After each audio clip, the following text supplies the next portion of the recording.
It's okay not to be okay during the pandemic crisis. And it's okay to feel angry and anxious at the same time. And so I just want to talk about what actually is happening when you feel angry and anxious within your body. So, when anger and anxiety has been triggered, your body releases chemicals throughout your limbs and your muscles, getting you ready to act. So, usually for anger, the way your body would respond would be to fight, to attack.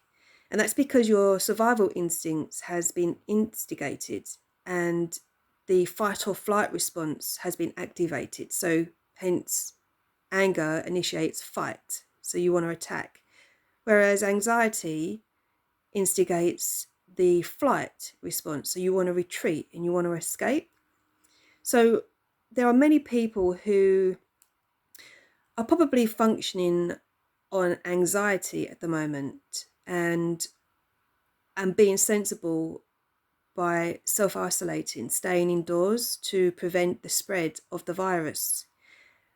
And if this is the case for many people, then their anxiety can start to build and they can start to feel more afraid, more scared. Perhaps this is you. You're afraid that you might catch the virus, or you're afraid that you might know someone that will catch it and someone might die from it. And this is a normal response to anxiety. It's a normal feeling. If your anger has been activated, you might feel annoyed and frustrated that you are self-isolating, that you have to stay indoors and that you don't want to. Perhaps you haven't got a job and you're angry at that. Maybe you're even angry that other people are not self-isolating. Either way, both anxiety and anger are normal responses to a perceived threat. So the threat is the pandemic crisis. And how we respond to this is through a choice. Now, I've spoken that anger and anxiety triggers the survival instinct for us to fight or flight. So a lot of the time, it's almost like it's out of our control.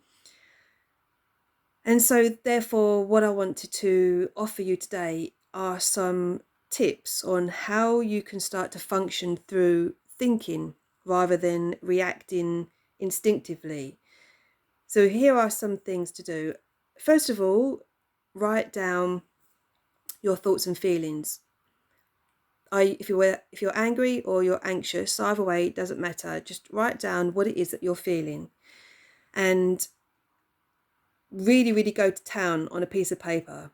If you get that piece of paper and you start off with, I just don't know what to write, then write that down.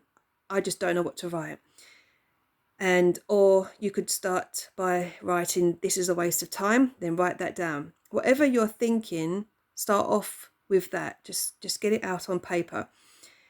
And the other thing to do to help alleviate your anger or your anxiety is exercise.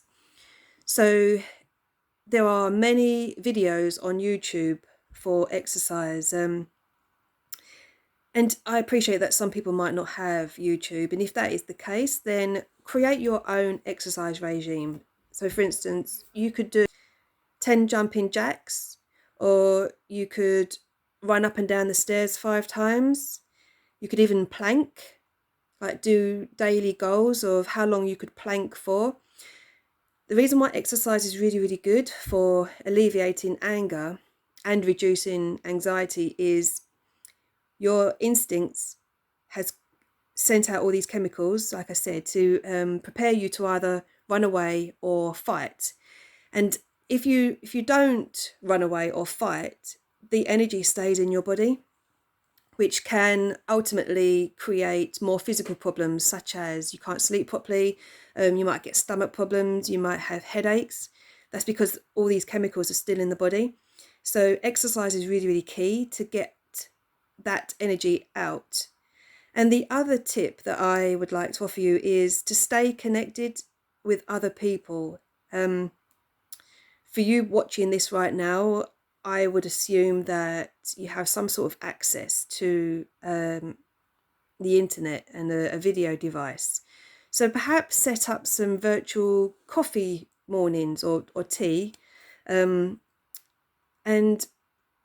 maybe, like, for instance, Friday mornings at 10 o'clock, have a virtual meeting with some friends and really, really be open and honest about how you're feeling. If you're angry, tell them that you're angry. If you're anxious, tell them that you're anxious. Really, like, share what it is that you're thinking and feeling with each other.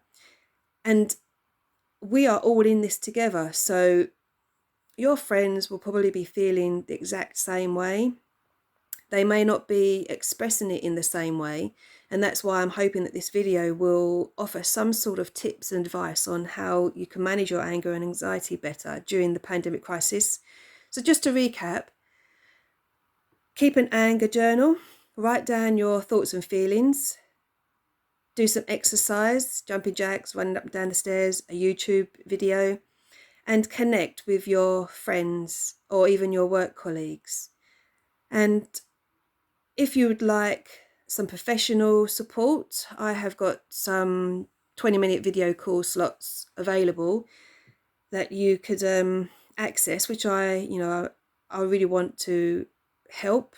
So set up a call with me, and I would be absolutely thrilled to try and talk you through some other tips, listen to what's going on for you right now. But in the meantime, stay safe and be well, and let's look to a new normal sometime in the future.